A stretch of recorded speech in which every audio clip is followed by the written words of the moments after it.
Hello dear friends, this is your personal English coach Divyam here, and in this video we'll be understanding a very interesting story written by Jeffery Archer. This is called The Chinese Statue. The story is the first in the list of stories that were published in Jeffery Archer's world famous and best-selling book, which is called, do you know the name of the book from which the story was extracted? The book is A Quiver Full of Arrows. It has many interesting stories, and in fact this is the first one, so let's get right into it. Now the title tells us that there is a statue which perhaps belonged to the Chinese people, or maybe a Chinese sculptor made it. And what's so interesting about the statue? Let's find out. In the first paragraph, the author talks about an auction. So do you know what an auction is? A public sale at which items are sold to the person who offers to pay most money. So let's imagine a room, and the room is full of people who want to buy valuable items. Alright, now there's a stage on which there are few assistants and an auctioneer, which is written here. Now the auctioneer and the assistants would be having a lot of things which are very valuable, and there are people who want to buy it. So the auctioneer would present those items to the people, and then the people would start throwing prices. For example, $1,000, $2,000, $3,000, and if there is no call out after the last price, which would be the highest probably for that particular item, if there is no more call out, then the hammer would be struck on the table, and that would indicate that the item is sold to the highest bidder, the person who spoke the maximum price. The item belongs to him. So this particular paragraph starts with an auction. So it says the little Chinese statue was the next item to come under the auctioneer's hammer. Lot 103 caused those quiet murmurings that always precede the sale of a masterpiece. So whenever the auctioneer presented a valuable item, or perhaps any item, then people would start discussing. They would discuss about its look, its price, and who would actually buy it. The auctioneer's assistant held up the delicate piece of ivory for the packed audience to admire, while the auctioneer glanced around the room to be sure he knew where the serious bidders were seated. Now, as I said, there are some assistants who help presenting the piece. So while the assistant were presenting this Chinese statue to the audience, the auctioneer, whose job is to see who will buy it, he was observing each and every person and to check who's serious to buy this one. So he glanced around, and then the writer says, I studied my catalog and read the detailed description of the piece and what was known of its history. Now it happens that everybody has a catalog and it contains a list of items that are sold on the particular day in an auction. So the writer had a catalog as well. What is a catalog? It is a list of items written on a piece of paper, at least here in the auction. So the writer studied it, and he tried to check the detailed description of the piece, where it belonged, where it came from, and the writer was also interested in the history of this statue. Why did this statue land up here was the prime interest of the writer. The statue had been purchased in Ha Li Chuan in 1871 and was referred to as what Sotheby's quaintly described as property of a gentleman, usually meaning that some member of the aristocracy did not wish to admit that he was having to sell off one of the family's heirlooms. Couple of difficult words that you should learn. So first of all, what is this Ha Li Chuan? Is the name of a place. Year 1871. What is the meaning of quaintly? It means in an attractively unusual or old-fashioned manner. The meaning of aristocracy? The people of highest social class who often have special titles.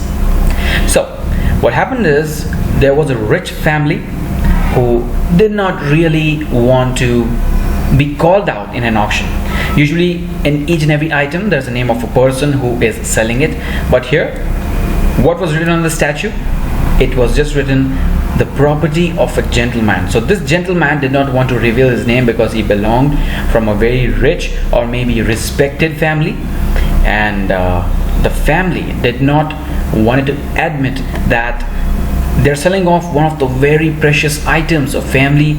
Heirlooms means something that is or that has been passed from ancestors to this gentleman. I wondered if that was the case on this occasion and decided to do some research and discover what causes a little Chinese statue to find its way into the auction rooms on that Thursday morning over 100 years later. So we get to know a couple of details in this sentence.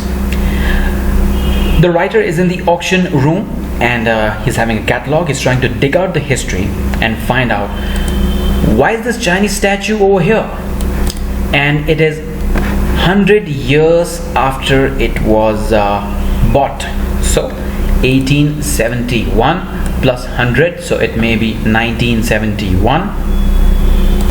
And which day was it? It was Thursday and it was morning.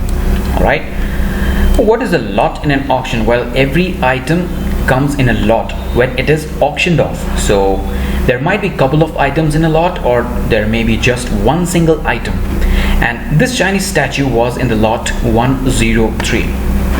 Lot 103, declared the auctioneer. What am I bid for this magnificent example of? So he's asking people to quote the best price for the piece, that is a Chinese statue. Sir Alexander Heathcote. Now we get introduced to a person, a new person here in the story. His name is Sir Alexander Heathcote. As well as being a gentleman, was an exact man. He was exactly 6'3" and a quarter inches tall. So now his appearance, he was an exact man, meaning he was very punctual about every little thing in his life. What was he punctual about? We'll get to know very soon. But then comes his appearance. He was a tall person because he is 6'3" and a little bit more. Rose at 7 o'clock every morning, joined his wife at breakfast to eat one boiled egg cooked for precisely 4 minutes, 2 pieces of toast with 1 spoonful of Cooper's marmalade, and drink 1 cup of China tea.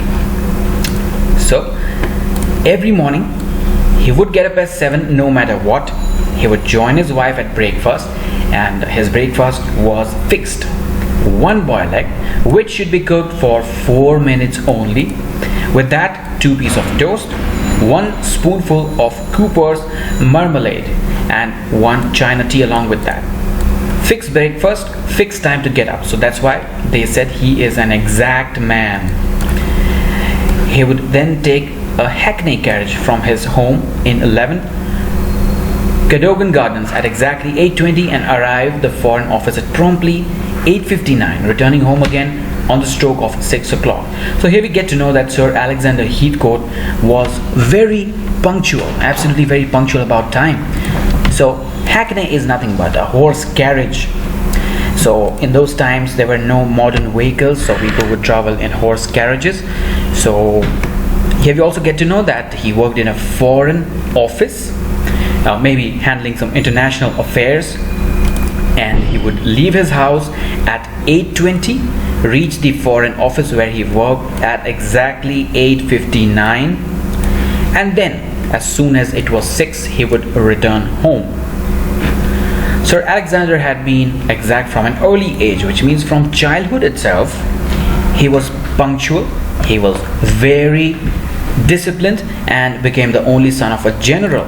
So a person serving the army and the person having the highest rank in the army. So Sir Alexander was a general's son. But unlike his father, he chose to serve his queen in the diplomatic service, another exact calling. So these lines are interesting. So usually what happens is whatever the father's occupation is, the son follows it. So if a father is in the army, the son usually is made to join the army, but this person, Sir Alexander, said, I don't want to join the army, I want to work for the queen. So So you tell me, which country is having monarchy till this date? It is British, right? The British is having the Queen till today, and in those times he chose to work or serve his Queen in the diplomatic service. So what is the diplomatic service? It is a government department concerned with representation of a country abroad. So Sir Alexander would go to different countries and he would represent them abroad. So this was an exact calling, which means it looked as if Sir Alexander was born to do these things. So he had chosen the exact line. He progressed from a shared desk at the Foreign Office in Whitehall to third secretary in Calcutta. So he used to work with a couple of people, and the desk on which he used to sit was shared by different people in the Foreign Office, which was in the Whitehall. And then he was promoted to third secretary in Calcutta, to second secretary in Vienna, to first secretary in Rome, to deputy ambassador in Washington, and finally to a minister in Peking. So Sir Alexander, because of his disciplined habits, he was progressing from a shared desk to the third, second, first secretary, and then finally he became the minister in Peking. What is Peking? It is nothing but Beijing, which is in China. He was delighted when Mr. Gladstone invited him to represent the government in China, as he had for some considerable time taken more than an amateur interest in the art of Ming dynasty. So why was Sir Alexander happy when he was called to China by someone called Mr. Gladstone? That's only because Sir Alexander had read lots of books about Chinese dynasties, and especially the Ming dynasty. He was inclined to know about the art of Ming dynasty. That made him very happy. This crowning appointment in his distinguished career would afford him what until then he would have considered impossible. So from his earlier age, he thought that it would never be possible for me to go to China and look at the art of Ming dynasty. But now he got promoted and this was possible. An opportunity to observe in their natural habitat some of the great statues, paintings and drawings which he had previously been able to admire only in books. So yes, we know that Sir Alexander was an exact man, right? He used to read a lot of books, and in the books he read about Ming dynasty, and he also read how their statues were amazing, magnificent, the paintings and the drawings. So now it was a chance for Sir Alexander to actually visit the place where Ming dynasty existed and where their statues, paintings and drawings existed as well. So he was really very happy. When Sir Alexander arrived in Peking after a journey by sea and land that took his party nearly 2 months. So in those days, as you know, travel was a big time challenge. There used to be no flights or private jets like we have today. In those days, people used to travel by carriage and ships, etc., etc. And Sir Alexander, to arrive to Peking or Beijing from Britain was a daunting task. You know, it took 2 long months, as it's already written here. And then he reached Peking and or Beijing, and he met Empress. Empress is either the lady who's managing everything or the wife of the emperor.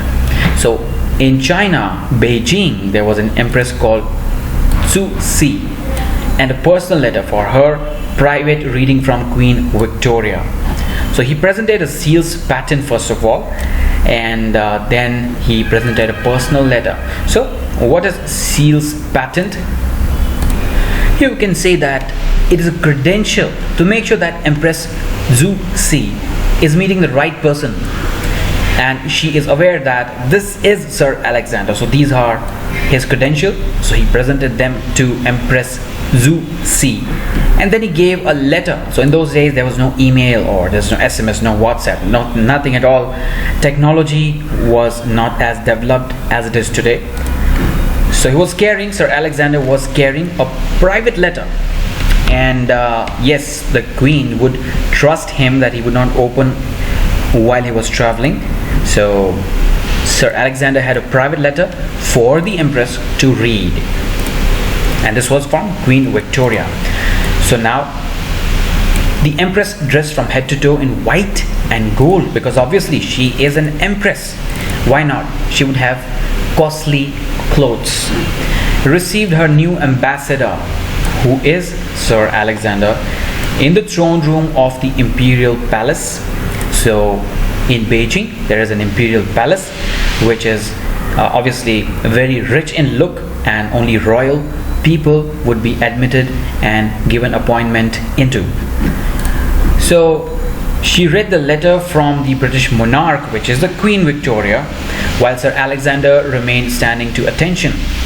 Sir Alexander would just stand there in attention, which means paying all his focus on the Empress while she was reading out the letter.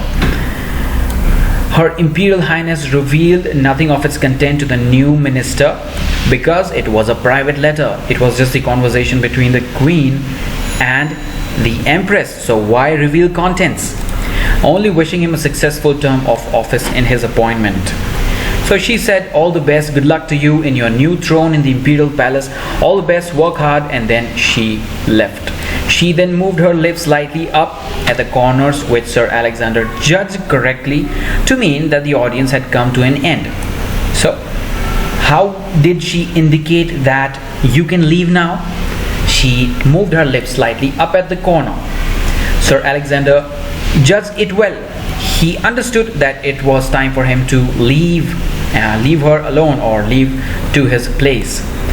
As he was conducted back through the great halls of Imperial Palace by Mandarin in the long court dress of black and gold, Sir Alexander walked as slowly as possible, taking in the magnificent collection of ivory and jade statues, which were scattered casually around the building, much in a way Cellini and Michelangelo today lie stacked against each other in Florence. So the Empress said, you can leave now, and then there was a person called Mandarin. Now this is also a dialect in Beijing, and this is also a race of people in local Beijing. So this person, you can say the assistant of the Queen or the servant of the Queen, he was dressed in black and gold, and he helped Sir Alexander reach his place where he would work. And while he was taking him on the way, Sir Alexander was slowly walking. Why? Because he wanted to see the ivory and jade statues which were scattered, which were placed along the way. Now if you have visited Florence, as shown on my screen, you would see a lot of statues, and they are renowned in the world, so much that a flock of crowd visits Florence every year, lakhs and lakhs of people. Yeah. So Sir Alexander also thought about Michelangelo and Cellini, who are famous in Florence, and he thought that such a delightful sight of these statues.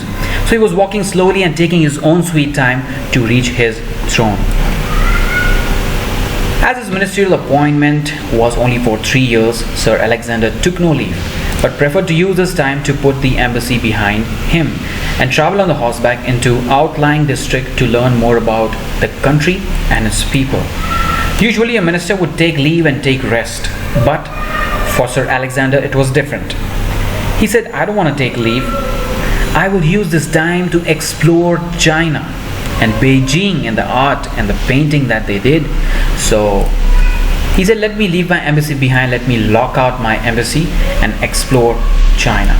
On these trips, he was always accompanied by Mandarin from the palace staff, who acted as an interpreter and a guide. So what is an interpreter? If you go to a country where you do not understand the language, you appoint a person who understands the local language as well as your language as well. So what would happen is, if you want to talk to the people there, you would tell your assistant would communicate with locals, and the locals would answer back to the assistant, and the assistant would translate and tell it to you. So this was how the Mandarin would carry on the communication in between Sir Alexander and the locals. On one such journey, passing through the muddy streets of small village with but a few houses called Ha Li Chuan, a distance of some 50 miles from Peking, Sir Alexander chanced upon an old craftsman's working place. So they were exploring the city, and very delightful, in a good mood. They traveled 50 miles from Beijing, and then they saw one old craftsman's working place. It was like a hut, not very good, not very polished, but a downtrodden, I can say, a downtrodden hut-like place in which a old craftsman was working. So what happened next? Leaving his servant and the minister dismounted from his horse and entered the ramshackle wooden shop to admire delicate pieces of ivory and jade that crammed the shelves from floor to ceiling. So as soon as Sir Alexander saw this shop, he dismounted, which means he got off the carriage. He came down the carriage and got inside the ramshackle, means a shop which is broken, a shop which is not in a good shape. So he entered the shop as soon as possible because he wanted to see, he could not wait to see the great arts and statues which the old craftsman would have made. And how were they placed? Well, they were crammed in the shelves. So there was a shelf and a lot of pieces were put here and there untidily from floor to ceiling. The shop was full of statues. Although modern, the pieces were superbly executed by an experienced craftsman, and the minister entered the little hut with the thought of acquiring a small memento of his journey. Sir Alexander had thought that because I do not have enough time, I am here only for 3 years as a minister in Beijing, let me not waste time, but purchase something that I will remember throughout my life, like a memento. So in his mind, he had this thought constantly that I want to buy a statue which is priceless. Once in the shop, he could hardly move in any direction for fear of knocking something over. So, the statues were placed untidily and the shop was small. So Sir Alexander was very cautious in moving around, because if he moved carelessly or hastily, then statue would fall off. Now the statue might have been of very great price, great value, and that would cause a lot of loss to the old craftsman to whom the shop belonged. So he walked very carefully. It says the building had not been designed for a 6'3" and a quarter visitor. So as we studied an interesting word called ramshackled. So the shop was small in height and not really well built, and it says that the shop was small enough and it could not accommodate a person like Sir Alexander, whose height was 6'3" and a little more. Sir Alexander stood still and enthralled, taking in the fine scented jasmine smell that hung in the air.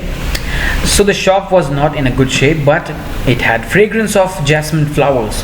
So Sir Alexander was so surprised, and enthralled means he was delighted with surprise, and he stood still. He was just observing every little thing that was placed there. An old craftsman bustled forward in a long blue coolie robe and flat black hat to greet him. A jet black painted pigtail fell down from his back. So the old craftsman, he never imagined that a person like Sir Alexander would visit his shop. So he bustled, so he hastily came forward, and his appearance is described. Long blue coolie robe, flat black hat. He was wearing a black colored hat, and they greeted him. Do you know how Chinese greet people? They bow down. And there was a pigtail, so it's like a pony on your head, and it was absolutely black in color, and it fell down his back. He bowed very low and then looked up at the giant from England. The minister returned the bow while the Mandarin explained who Sir Alexander was and his desire to be allowed to look at the work of the craftsman. So the Mandarin, as you know, is a guide and a interpreter. So he explained to the old craftsman very well that Sir Alexander is here all the way from London and he's a minister in Beijing, our place, and please allow him to look at your work. The old man was nodding his agreement even before Mandarin had come to the end of his request. So before Mandarin could say, "Will you please allow Sir Alexander to take a look?" Before that itself, the old craftsman was convinced. For over an hour, the minister sighed and chuckled as he studied many pieces with admiration and finally returned to the old man to praise his skill. So he was observing each and every piece with all his delight, and he was praising some and he was astonished by some, and he was making his own sound. So this sound called chuckling, which means laughing with less noise, sighing, which means exhaling with a little bit of noise. And he was making all these sounds while he was admiring the work of the old man. The craftsman bowed once again and his shy smile revealed no teeth, but only genuine pleasure at Sir Alexander's compliment. So, the craftsman knew that Sir Alexander belonged to a very high position, so he would not laugh out loudly and forget his etiquettes. He just smiled to his praises. Pointing a finger to the back of the shop, he beckoned the two important visitors to follow him. They did so and entered a veritable Aladdin's cave. Let's understand this. So the old man, he said, "Come along with me, I'll show you something." So usually, in such shops like a statue shop or maybe a fruit shop or vegetable shop, if you praise the shopkeeper gets delighted, happy, and then he shows you something that's really genuine and really nice and valuable. So similarly, in this particular shop, which was old and downtrodden, there was a veritable, metaphorically speaking, go down or a secret tunnel or something, which they call it Aladdin's cave, and with a row upon row of beautiful miniature emperors and classical figures. So what was there inside the secret chambers of this shop? It had a lot of small sculptures of emperors and very famous Chinese figures. The minister could have happily settled down in the orgy of ivory for at least a week. So the statues were so good, and as you already know, Sir Alexander was deeply interested in these, so he would have easily spent a week here. Sir Alexander and the craftsman chatted away to each other through the interpreter, and the minister's love and knowledge of Ming dynasty was revealed. So they started talking about the emperors, who were the statues of these emperors and how they ruled China and all those things. And Mandarin, as well as the shopkeeper, the old craftsman, got to know very well that Sir Alexander knows everything about Ming dynasty. So they felt a belonging. The little craftsman's face lit up with the discovery, and he turned to the Mandarin in a hushed voice and made a request. Now, the little craftsman, he got impatient because Sir Alexander knew everything about the Ming dynasty, and his face lit up. Why? Let's find out. The Mandarin nodded his agreement and translated. So why did his face lit up? Looks like there was something that the craftsman wanted to show to the Mandarin as well as Sir Alexander. So I think he remembered something, and then he turned to the Mandarin. He told something to him in his own local language, and the Mandarin said, "Okay, do it." So then he says, "I have, Your Excellency, a piece of Ming myself that you might care to see. A statue that has been in my family for over 7 generations.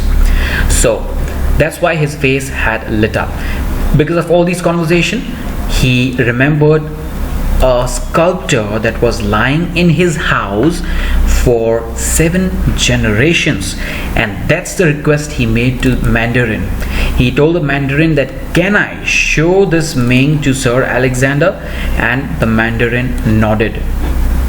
"I should be honored," said Sir Alexander.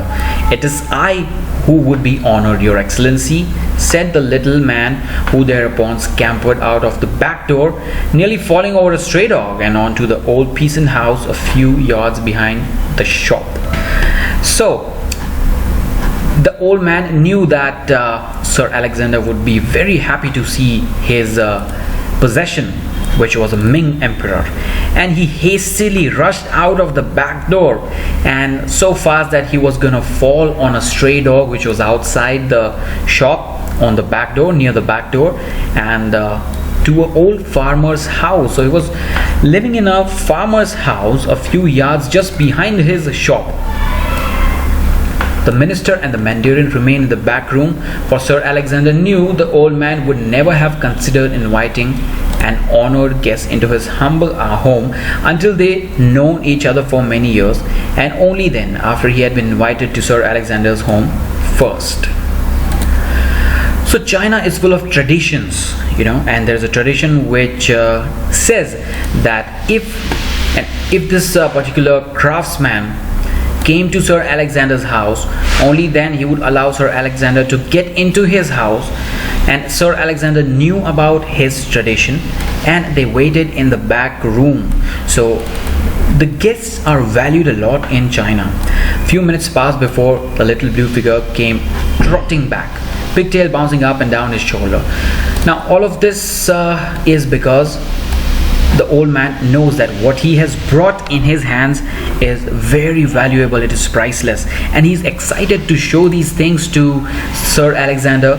First, because he praised him, he loves his work, and secondly because what is going to show is going to blow his mind, is going to blow Sir Alexander's mind. So he is excited and he is hasty and he is rushing, he is impatient to show what he has. He was now clinging on to something that from the very way he held it close to his chest had to be a treasure. So the way he was holding that thing in his hand, it made very clear that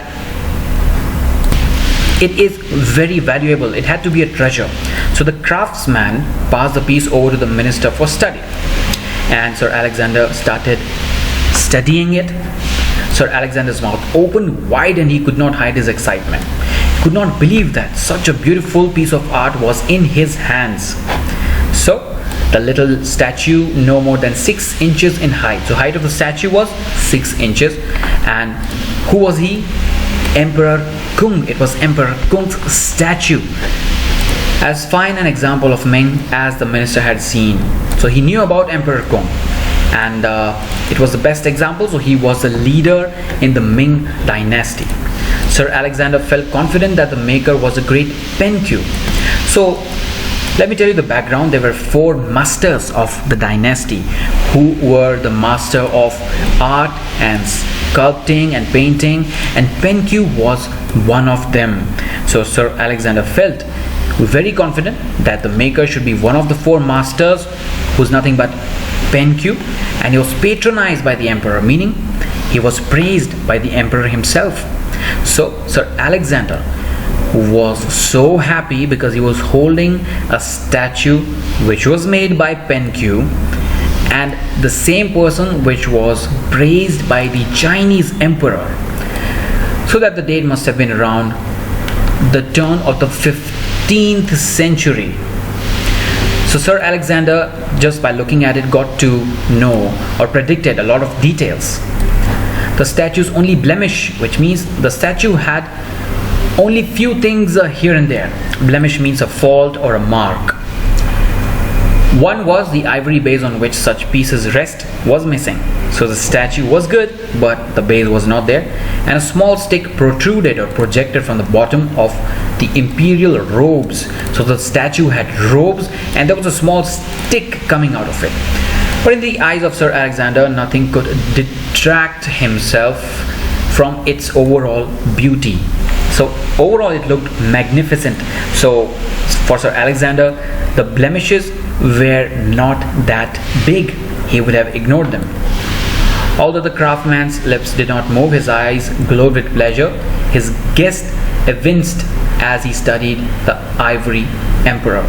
So both the persons here, the craftsman as well as Sir Alexander, were super happy and excited.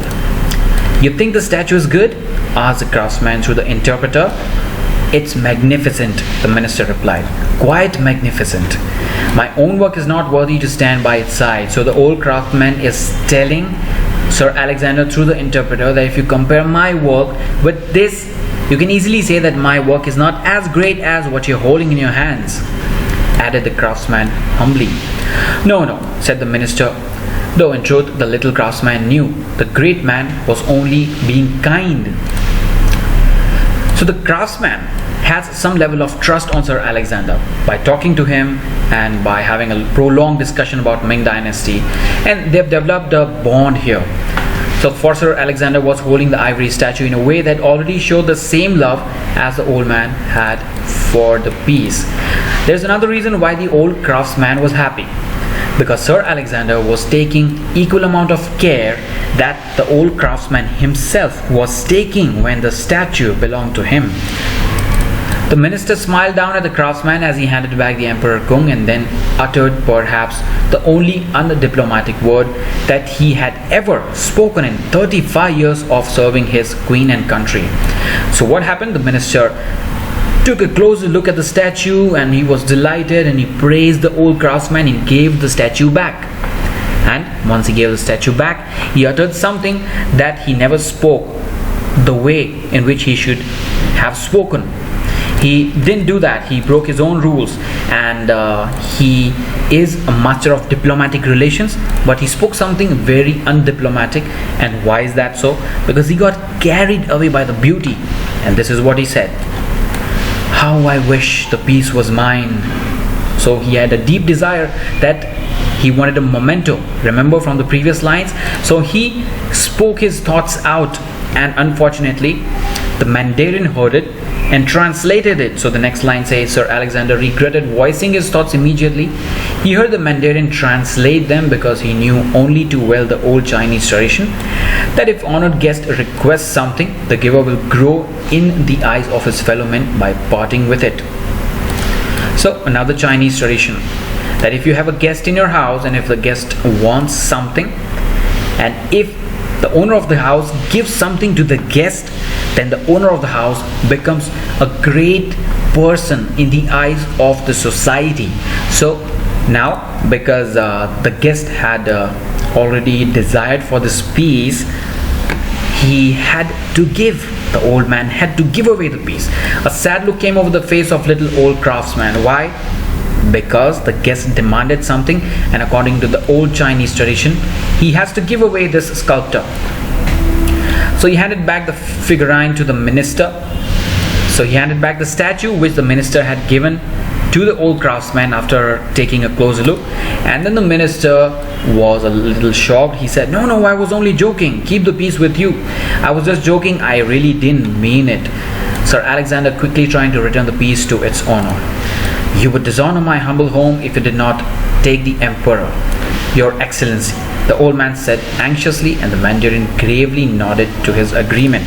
So the Mandarin and the old man, both of them know about the tradition, and therefore they say that if you don't take this piece, then maybe you'll disrespect my humble home, so you'll have to take it. The minister remained silent for some time. I have dishonored my own home. Now Sir Alexander is a humble and an honest man. So he said, what have I done? I have disrespected my own home by getting something from you which is so much valuable. I shouldn't have done that. So he is regretting his voicing out of his thoughts. He replied and looked towards the Mandarin, who remained inscrutable. So out of words, out of any thoughts, the Mandarin could not translate what he said. A little craftsman bowed. I must fix a base on the statue, he said, or you will not be able to put the piece on view. So the craftsman made sure that all the arrangements are made before Sir Alexander took away the statue. What was it? The base was missing. So the craftsman said, let me get a good base for you so that you can go home and put it in a showpiece and show it to your family. They went to a corner of the room and opened wooden packing chest that must have housed 100 bases for his own statues. So as we know, the old craftsman's workshop is having a lot of statues, and he needs bases. So he opened a drawer in which there were a lot of bases. Rummaging around, he picked out a base decorated with a small dark figures that the minister did not care for, but which nevertheless made a perfect fit. So finally he found out one base which actually suited the statue. But did the minister, Sir Alexander, care for it? No, he didn't, because the statue overall was very beautiful. The old man assured Sir Alexander that although he did not know the base's history, a piece bore the mark of a good craftsman. The old craftsman told Sir Alexander that this vase is made by a very expert person, so rest assured this vase will remain for years to come. And Sir Alexander didn't care about the vase's history and other details, because he was already surprised and delighted by the statue. The embarrassed minister took the gift and tried hopelessly to thank the little old man. The craftsman once again bowed low as Sir Alexander and the expressionless Mandarin left the little workshop.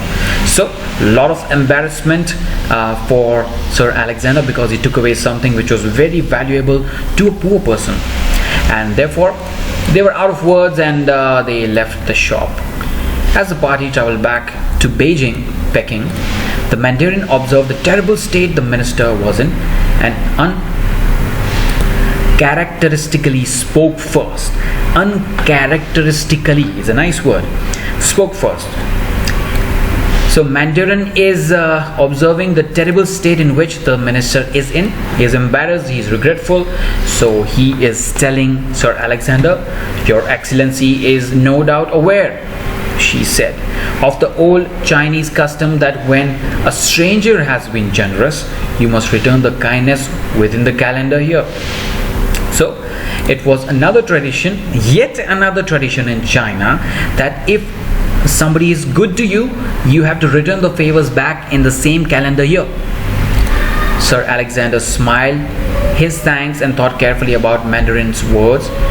Once came back in his official residence, he went immediately to Embassy's extensive library if he could discover a realistic value for the little masterpiece. So the Mandarin reminded him of the tradition, and Sir Alexander went to the library and compared all the figures from the Chinese books to the statue that he had, and tried to see how much was this off, what was the cost of this statue that he had now, because he had to give in return something or the other to the old craftsman as a favor, and because there was a tradition. After much diligent research, he came across a drawing of Ming statue that was almost exact copy of the one now in his possession, and with the help of the Mandarin he was able to assess its true worth.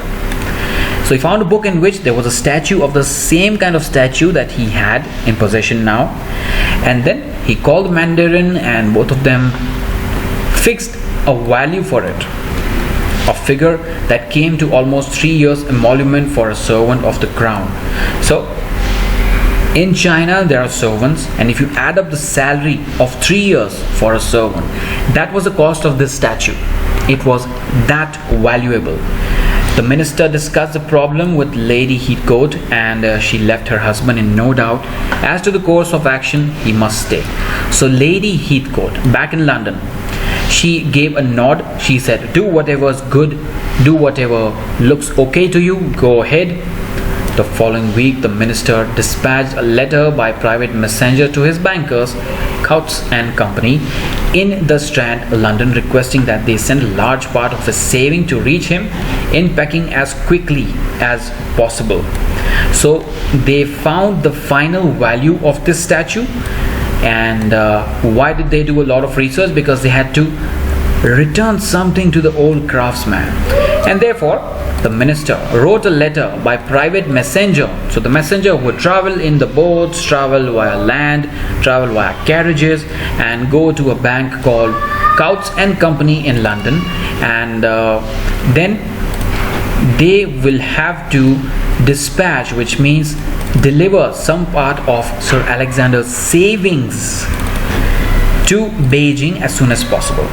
So when the funds arrived 9 weeks later, so the time taken for the funds to reach Beijing was 9 weeks, and the minister again approached the Mandarin, who listened to his questions and gave him the details he had asked for 7 days later. Now you see, there can be fraud. The old craftsman might have been deceiving him. So Sir Alexander wanted to make sure that before I give the money, I need to make sure that this person is genuine, the person is not lying, and he is truthful. The Mandarin had discovered that little craftsman, Young Li, came from the old and trusted family of Yang Zhao, who had for some 500 years been craftsmen. So what are these questions that Sir Alexander asked the Mandarin? The questions were nothing but a background check of this person, Young Li.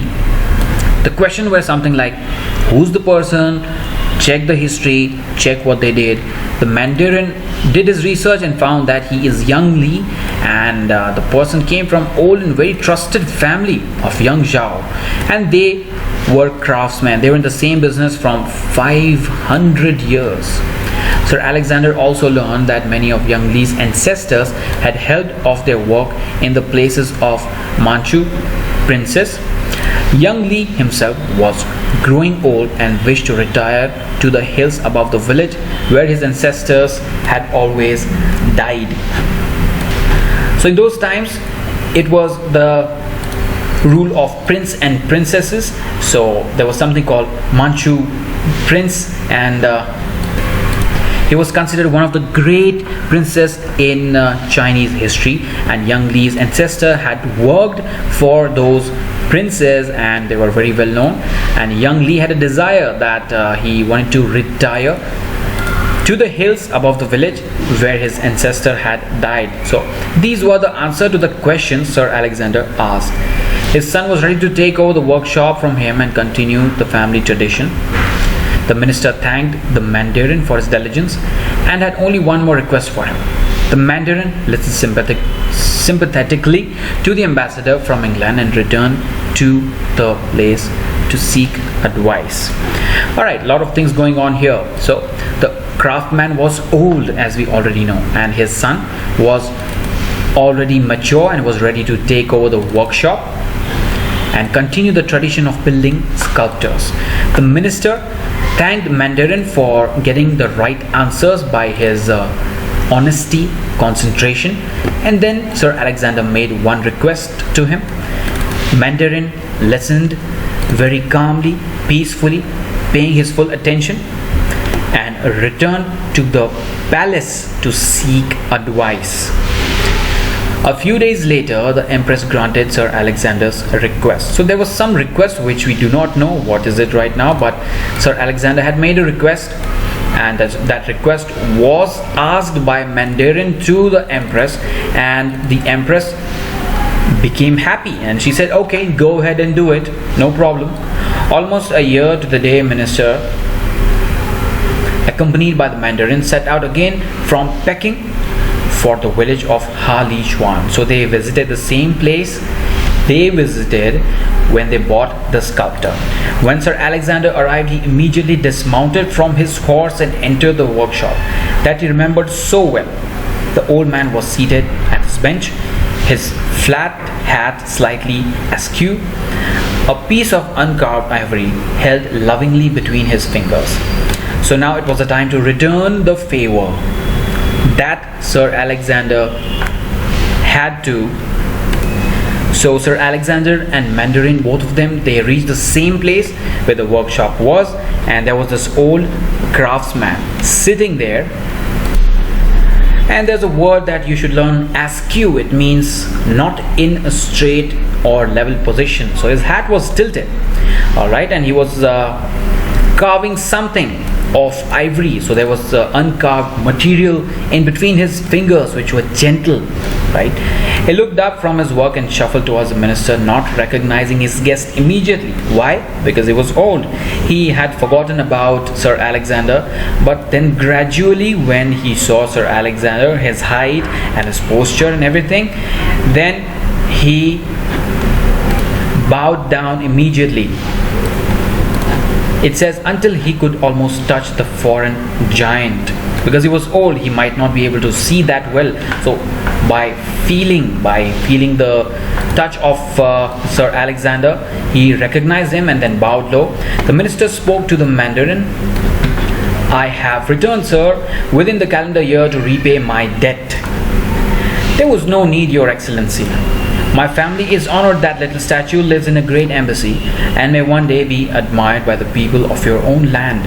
So the old man, who was humble, he said, there was no need for you to return favors. It's all right.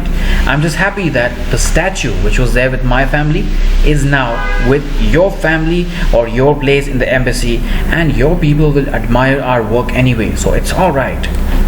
The minister could think of no words to form an adequate reply and simply requested that the old man should accompany him on a short journey. Sir Alexander told the old craftsman, let's go to a small journey. Please come with me. I want to show you something. The craftsman agreed without a question, and the three men set out on a donkey towards the north. Now, traveling in those days was on horses and donkeys and mules.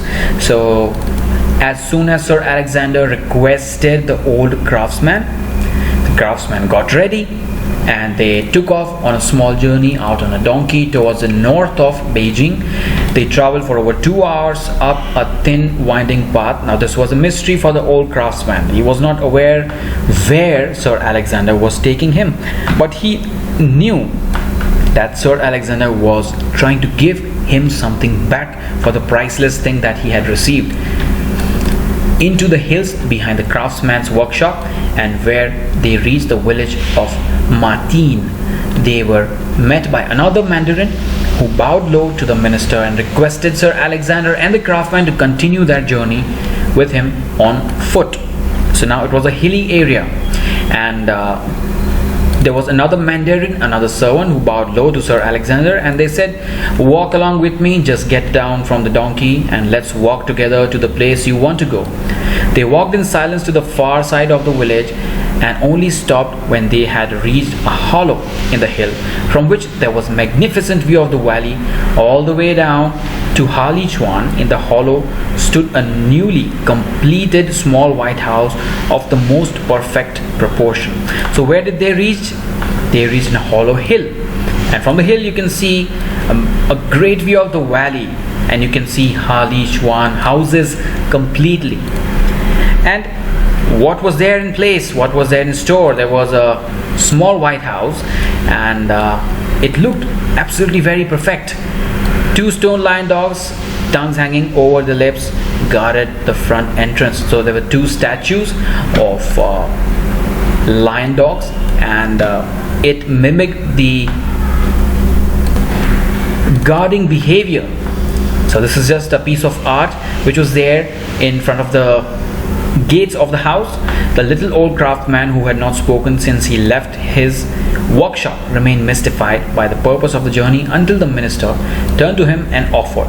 So until this point, the craftsman did not know what was going on. He was just walking and just accompanying the minister, Sir Alexander, and finally Sir Alexander spoke.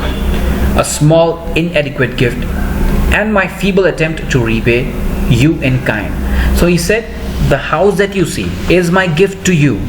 This is my small repayment, small attempt of the debt that you have put me into. You gave me a priceless statue, and this is my return gift.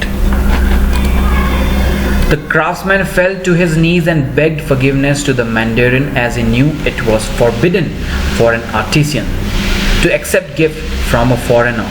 So in those times, you would have to take approval from the empress or the emperor if in case an artist have to accept the gift. So the craftsman, he fell to his knees. He could not believe what he heard, and he begged forgiveness. Said, your return gift is very beautiful, but unfortunately an artist like me cannot accept gift from a foreigner. It is our tradition.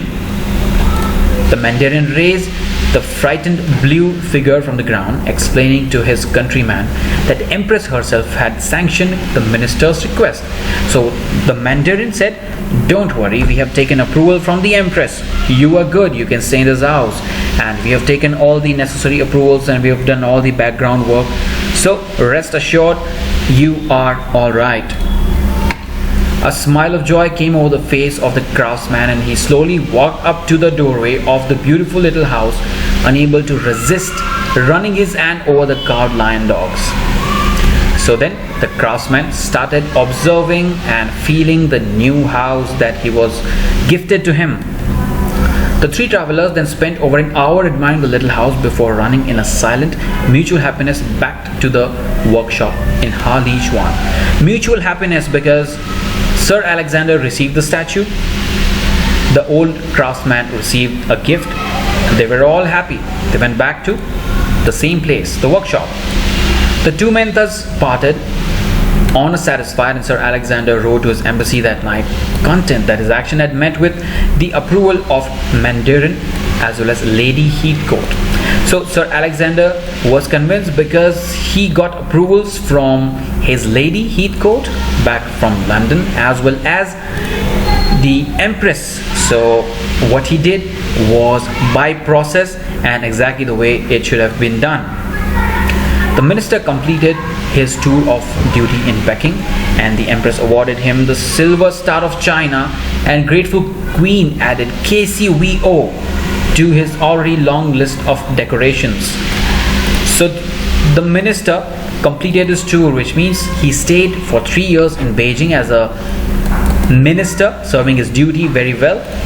And the Empress was very happy with Sir Alexander, and she awarded him Silver Star of China.